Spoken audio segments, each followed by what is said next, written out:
como prometemos ontem, vamos falar um pouquinho sobre hermenêutica na história ou história da interpretação.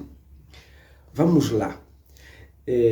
Talvez alguém se perguntaria por que a gente precisa estudar, falar um pouquinho de história da interpretação. É importante estudarmos a história da interpretação por várias razões.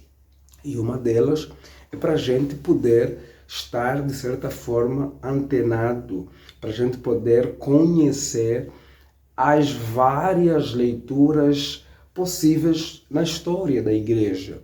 E talvez o ponto central será para que a gente, então, evite cometer alguns erros que se cometeu na história quanto à interpretação e aprender e imitar alguns acertos das interpretações ao longo da história.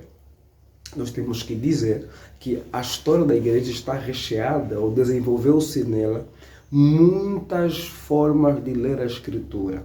Podemos dizer que a história da igreja é marcada pela leitura bíblica. Mas a gente precisa pensar também antes da história da igreja, ou então antes da formação da igreja oficialmente como nós a temos. Por quê? Porque a Bíblia, ou então os textos sagrados, eles foram primeiramente interpretados por aqueles que tiveram elas primeiramente. E não somos todos cristãos. Os primeiros a terem um contato, a possuírem a Sagrada Escritura, particularmente o Antigo Testamento, são, no caso, os judeus. Portanto, nós temos que pensar na história da interpretação antes mesmo da história da igreja. Por isso, a gente vai trabalhar hoje um pouquinho, e como o tempo não também nos permite muito, vamos trabalhar hoje a partir ali apenas de 3 períodos. Vamos falar um pouquinho sobre a interpretação judaica, vamos falar um pouquinho sobre a interpretação apostólica e também sobre a interpretação aí no contexto da patrística. Ok? Se a gente tentar abrir e ir para a Idade Média e mais para frente, vai ficar muito extenso o vídeo. Então a gente vai hoje fazer uma parte desta aula histórica e amanhã vamos ter uma outra parte da aula histórica da interpretação. Sim, eu já percebi que talvez a gente vai precisar de mais dias para falarmos a respeito de interpretação, porque o assunto é muito abrangente, o assunto é bem extenso. A história da interpretação, a gente pensa na igreja, a gente tem ali no período patrístico, o Novo Testamento, a patrística, na Idade Média, a modernidade iluminista e depois então aí a contemporaneidade. A gente vai trabalhar, essas nossas 2 aulas vão estar voltadas para isso. Hoje vamos falar um pouquinho da interpretação judaica, apostólica e depois a patrística. E amanhã vamos ter uma aula um pouquinho sobre a interpretação no contexto da Idade Média, a interpretação no contexto da modernidade iluminista e depois então terminando com a interpretação contemporânea, digamos, dos nossos dias. Portanto, dividimos a nossa aula em 3 pontos fundamentais aí da história da interpretação. Quando pensamos na interpretação judaica, nós, ou então geralmente, podemos pensar ali, resumindo, em 3 aspectos interessantes. Tem ali o judaísmo helenístico, ou helênico, tem também o judaísmo, ou então Qumran, a comunidade de Qumran, e depois tem ali o judaísmo rabínico. O judaísmo helenístico nos remete ao quê? Nos remete ali a 331 a.C., quando Alexandre o Grande vai vencer, vai completar, na verdade, a sua luta por expansionismo e vai vencer o Império Persa e vai então se tornar o imperador praticamente mundial, digamos assim. E o que vai acontecer? Ele vai começar a levar a cabo a missão de implementar a cultura grega em todas as partes do mundo. Isso é conhecido como helenismo, onde a cultura grega vai se espalhar em outras partes do mundo, dominando praticamente o império todo que ele estava ali sob sua tutela. E isso foi muito forte, marcado por algo que é a língua grega. Você percebe que Estamos a falar de terrenos que iam antes de Cristo chegar, e quando Cristo chega, qual é a língua que se falava geralmente, praticamente em quase todo mundo? Era o grego. Então, por causa dessa ação de Alexandre o Grande. Agora, com esse helenismo, o que vai acontecer? Na cidade de Alexandrina, ou então em Alexandria, que é uma cidade egípcia, que vai se dar nome em homenagem a Alexandre o Grande, vai ter ali alguns judeus que estão vivendo ali, e esses judeus vão tentar fazer o quê? Que é a ideia do judaísmo helenístico. Vão tentar fazer uma combinação entre as crenças religiosas judaicas e a filosofia grega, principalmente a filosofia de Platão. E no contexto do judaísmo helenístico, o que vai se destacar é o quê? A gente vai encontrar ali homens judeus como Filo. E esse contexto helenístico, por exemplo, ali em judeu helenístico, em 285, eles vão traduzir do hebraico para o grego o Pentateuco, ou a Torá, os 5 primeiros livros do Antigo Testamento. E mais para frente, depois vai se traduzir, então, completamente todo o Antigo Testamento, e vamos ter ali algo conhecido como Septuaginta, que é a tradução dos 70, que a tradição ensina que 70 judeus traduziram do hebraico para o grego ao Antigo Testamento. Inclusive, essa tradução relevante é um grande legado ali do judaísmo helenístico, que os primeiros cristãos, ou digamos, foi a Bíblia dos primeiros cristãos, conhecido como tradução dos 70, ou então Septuaginta. Essa escola, ou então essa leitura, ou então esse judaísmo helenístico tinha, obviamente, essa conexão com a filosofia grega, particularmente Platão, tinha uma ênfase interpretativa um tanto quanto alegórica. Inclusive, essa interpretação vai influenciar muitos cristãos no contexto da patrística, uma escola conhecida como Escola Alexandrina. Já chegaremos ali nessa questão. Então, o judaísmo tem ali esse judaísmo helenístico, que sua ênfase é essa combinação possível entre a religião, as crenças religiosas judaicas e a filosofia grega. Particularmente ali os ensinos de Platão, e vai acabar tendo uma ênfase bem alegórica. Além deste judaísmo, ou essa escola interpretativa no judaísmo, temos também ali a escola, ou então que vem, digamos, o pessoal, os judeus de Qumran, né? Ali da região de Qumran. Deixa eu só explicar algo aqui. Lá, nos judeus helenísticos, o centro é Alexandria. Já esse pessoal de Qumran, o local é próximo na região do Mar Morto. E o pessoal são mais os essênios, né? E esse pessoal, os essênios, qual é a sua compreensão? Primeiro, os essênios são judeus, um grupo de judeus que vai se separar da região central de Jerusalém, porque entendiam que os religiosos, ou então a escola, aqui seria o judaísmo rabínico, estava apostatando, tinha se apostatado, se misturado demais até com questões bem greco-romana, e eles então se afastam para ter uma vida ascética. O que é isso? Separar para a santificação, para o jejum. E eles, qual era a ênfase deles? A ênfase deles, a leitura deles, era bem conhecida como Pesher.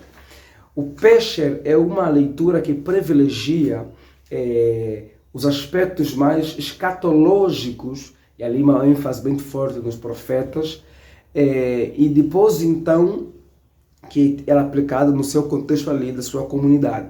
Eles estavam se separando nesse sentido para não se misturarem com os apóstolos, com os pecadores, no caso aqueles que eram o judaísmo mais rabínico, e eles tinham uma expectativa na vinda do Messias, na chegada do Messias. E, inclusive, aguardavam também o que? O juízo de Deus sobre quem? Sobre o judaísmo rabínico que tinha se apostatado, e aguardavam também a renovação da aliança por meio daqueles que eram os puros, no caso, eles mesmos.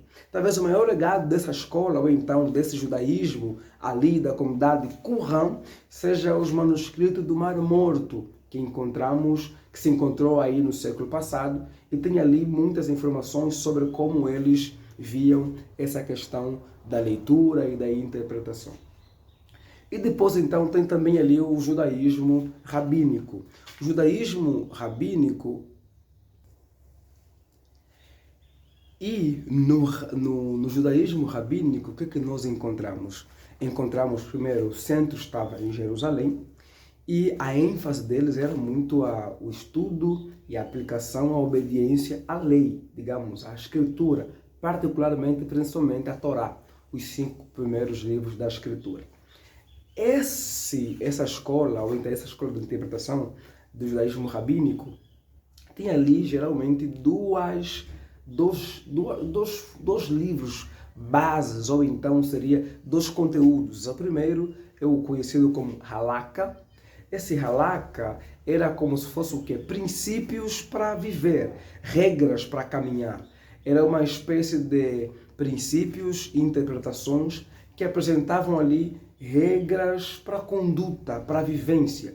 E depois tem a Habakkuk, que era mais a ideia de histórias, narrativas ou até provérbios também com relação à vivência. Agora, esse movimento judaico interpretativo tinha ali no mínimo 3 livros, que é a Mishnah, depois da Mishnah o Habod e o Talmud tanto palestino quanto babilônico.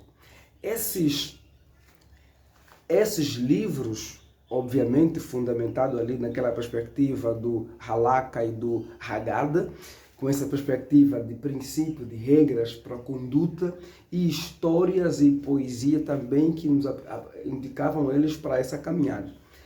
Esses livros acabavam surgindo das interpretações, das leituras que eles acabavam fazendo. Digamos que os rabinos acabavam fazendo mal, e as formas interpretativas, a gente poderia pensar aqui no Midrash, que era uma forma interpretativa um tanto quanto que buscava compreender ou desvendar espécie dos mistérios por trás do texto ou das interpretações. E também poderíamos encontrar ali o Peshá, que era bem mais literal e às vezes era bem pesada, assim, interpretações bem pesadas no contexto ali do judaísmo rabínico. E essas interpretações judaicas, principalmente as mais ali do contexto rabínico, elas foram importantes, por exemplo, para a interpretação dos autores do Novo Testamento. Nós temos que reconhecer que os autores do Novo Testamento foram judeus, digamos assim, todos não, né? Me refiro aí também aos apóstolos. Lucas, por exemplo, não foi judeu, mas me refiro aos apóstolos, foram pessoas judaicas. E, portanto, então, eles tinham ali alguma influência do contexto judaico, essa leitura judaica. E agora, os apóstolos, embora eles usam por influência judaica de alguns princípios interpretativos judaicos, eles também vão acabar deixando de lado algumas coisas do contexto judaico. E aqui, quando a gente vai pensar na interpretação aí dos apóstolos, no tempo apostólico, nós podemos pensar também em 3 formas interpretativas do contexto dos apóstolos. A primeira é o contexto literal. A ideia aqui de aplicação do contexto literal não, seria a interpretação literal. A interpretação literal no contexto apostólico tem a ver com o quê? Tem a ver com uma imitação que eles fazem do que o próprio Cristo faz. Cristo fazia uma aplicação à pessoa dele, literalmente, a textos do Antigo Testamento. Quem não lembra, por exemplo, de Lucas 4, 18, onde Cristo está na sinagoga, lê o texto de Isaías 61 e diz que hoje se cumpria aquela promessa de que o Espírito do Senhor me ungiu. Portanto, Os apóstolos fizeram isso também, interpretando literalmente alguns textos do Antigo Testamento, aplicando a pessoa de Jesus. Talvez a gente iria dizer que é uma interpretação mais cristológica do Antigo Testamento. Talvez eu vou pegar um dia fazer um vídeo especificamente sobre a interpretação apostólica, ou talvez o uso do Antigo Testamento e do Novo Testamento. Uma das duas coisas. Se vocês pedirem ali, eu faço isso. Uma hora seria muito bom. Agora, os apóstolos faziam isso como? Usando muito da tipologia. Usando muito, e também é o que eu tenho que fazer. Eu vou fazer isso. Ainda que vocês não pedirem, eu vou fazer um dia um vídeo sobre tipologia. Os apóstolos interpretaram essa questão literal de aplicar a Jesus, muito cumprimento de muitos textos do AT, literalmente falando, usaram muito da tipologia, que é a ideia de que tem no Antigo Testamento acontecimentos, pessoas, promessas que apontavam para aquele que viria, que é o Cristo. Uma segunda interpretação apostólica é a interpretação contextual literal. Como assim? O que é isso? É a ideia do apóstolo ou dos escritores do Novo Testamento olharem para o texto do Antigo Testamento e interpretarem ele dentro do seu contexto e depois então aplicar ali no contexto do Novo Testamento, que geralmente também entendia ser mais cristológica. A gente encontra isso no próprio Senhor Jesus. Lembra de Jesus no embate que ele teve com o diabo? O diabo pega um texto e isola de Salmos 91, tira o texto fora do seu contexto. E Jesus faz o quê? Reprova aquela interpretação do diabo, mostrando que tem que ser feita a partir do seu contexto. E os apóstolos fazem isso com muita frequência. Interpretam o texto dentro do seu contexto e ao mesmo tempo também literal. E aí vem então a forma da interpretação dos apóstolos, é a interpretação do princípio à aplicação. Digamos, princípio à aplicação. Então, os apóstolos, eles acabaram desenvolvendo, ou então interpretando a Escritura nessas três perspectivas. Agora, quando os apóstolos morrem, até o último apóstolo, digamos assim, nós vamos encontrar o quê? Vamos encontrar ali algo conhecido como patrística. Patrística geralmente é o período que vai ali do ano 100 até talvez o ano 590. Embora os católicos, isso é uma interpretação talvez mais comum entre os protestantes, porque os católicos tendem a levar até aí o século 8. Mas é mais coerente, talvez pensamos até ali 590, ok? No período patrístico, nós também encontramos interpretações, encontramos escolas interpretativas. Exemplo, você talvez já ouviu falar de duas escolas muito famosas, que são a escola de Alexandria e a escola de Antioquia. A escola de Alexandria lembra dos judeus ou do judaísmo helênico que ficava em Alexandria. Sim, esse judaísmo, essa escola interpretativa, influenciou muito a escola interpretativa daí da patrística, conhecida como escola de Alexandria. São judeus, são cristãos, muitos deles não judeus, que foram influenciados pela percepção ou então pela leitura da escola judaica alexandrina ou então helenística. E, embora eles não adotassem tudo, mas eles adaptaram aquela compreensão à realidade cristã. O que aconteceu? Essa escola, como também os judeus, era bem alegórica, sua interpretação era mais alegórica. Podemos destacar aqui dois nomes, que é o Clemente de Alexandria e Orígenes, foram dois nomes dessa escola que tiveram sim importância nessa interpretação. Clemente de Alexandria, por exemplo, interpretava alegoricamente a Escritura e dizia que a Escritura tinha ali duplo significado, duplo sentido, como se fosse o corpo e a alma. Tinha o sentido do corpo, que é o texto literal, e tinha o sentido da alma, que era a ideia do sentido mais espiritual, digamos, alegórico. E ele entendia que o que mais importava, de fato, era o quê? Era o significado espiritual, portanto, alegórico. Já Orígenes, que é de grande destaque, um dos nomes mais importantes dessa escola, interpretava a Escritura de forma tripla, né?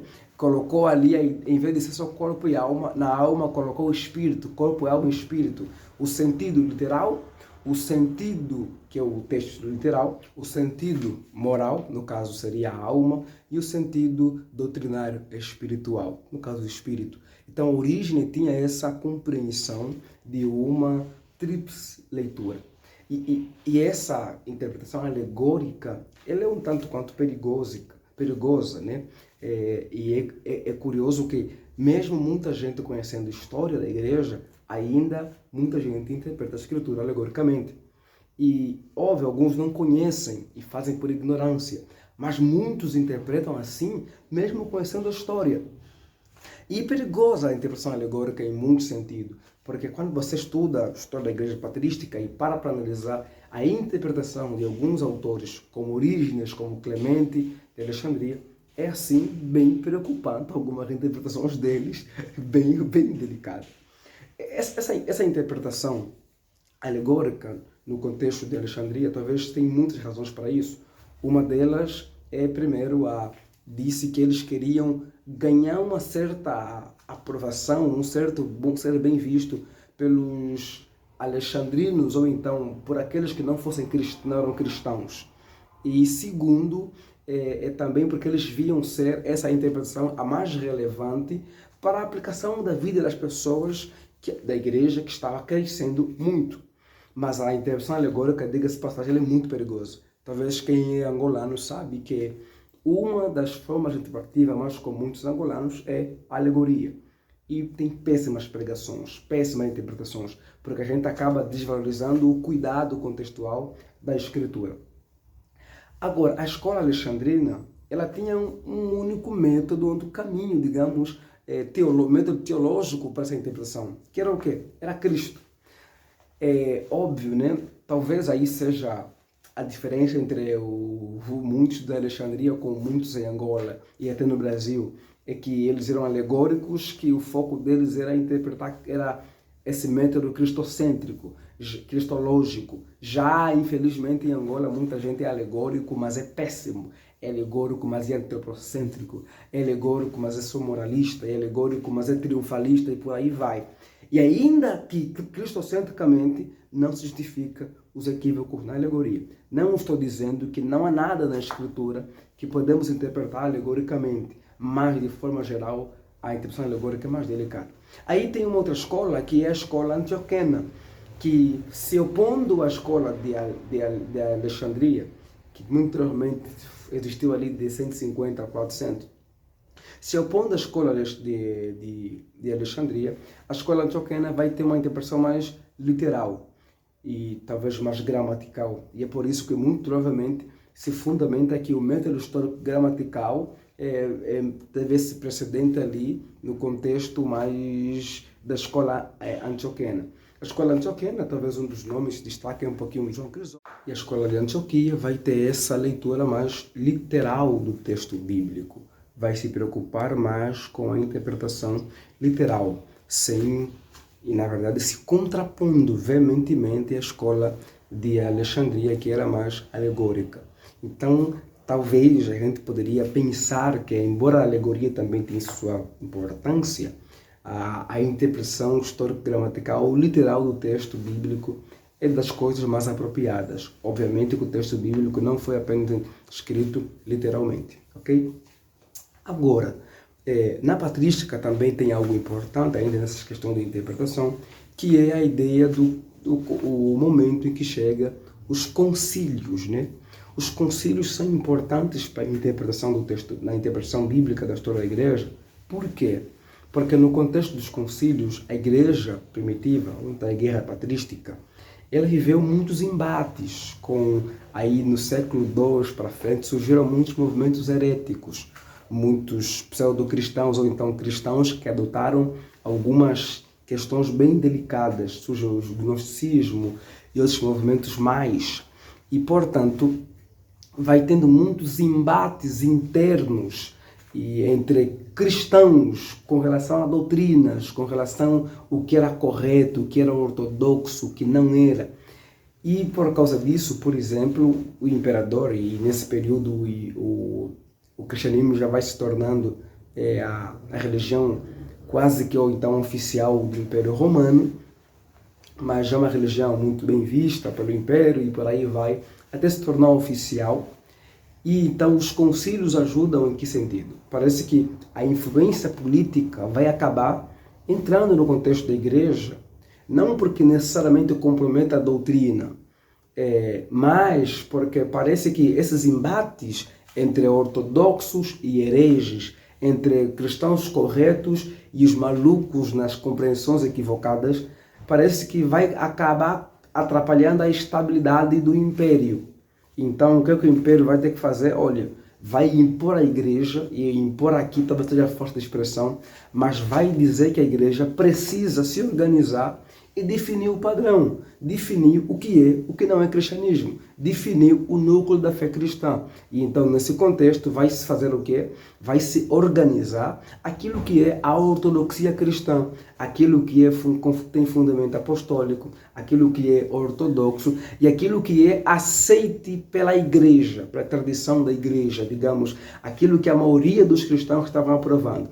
E quando a gente fala um pouquinho sobre a introdução à Bíblia, vamos ver um pouquinho sobre isso, como se aprovou que os textos que nós temos hoje são os textos sagrados, usando o critério da ortodoxia, o critério da apostolicidade e o critério da catolicidade. Então, isso também é, sem dúvida, interpretação e é importante para o nosso assunto aqui, importante para entendermos um pouquinho da interpretação no contexto da história da igreja, principalmente ali na questão da patrística. Ok? Eu fico por aqui, não vou estender muito mais porque o meu telefone aqui terá algum problema. Já falei mais, parece que não tem tanto espaço, vou ter que encerrar por aqui. Deus abençoe e amanhã vamos falar um pouquinho mais sobre o período medieval, a modernidade iluminista e a contemporaneidade, tudo isso ali na questão da interpretação. Deus abençoe, curta, se inscreva no canal, compartilhe, chame mais alguém e não esqueça de ativar o seu sininho. Obrigado, um abraço.